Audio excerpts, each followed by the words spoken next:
bali wala naman pong usapan kung anong araw Sabay-sabay. magpa-file, pero kasi medyo naniniwala sa feng shui. So, corny ba? Pero wala naman mawawala. Yeah. So, I will be filing on October 4. So, October yun yung aking sabi ng feng shui, yun yung swerte na araw. So, sa October 4 tayo magpa-file. Dahil yun ang paniwala niya sa feng shui, yun po bang asawa niyo is October 4 din, pero dun sa satellite office? Actually, hindi siya magpa-file na October. Actually, kontra nga siya. So, hindi niya ako pwede samahan.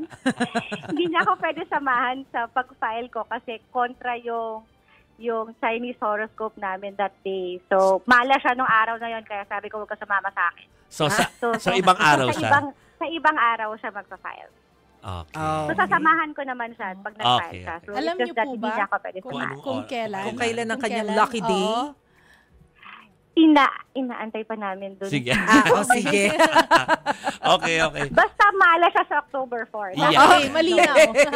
Malinaw. So, October Opo. 4 mala siya. So, any other day, we're still looking for the best day for him to file.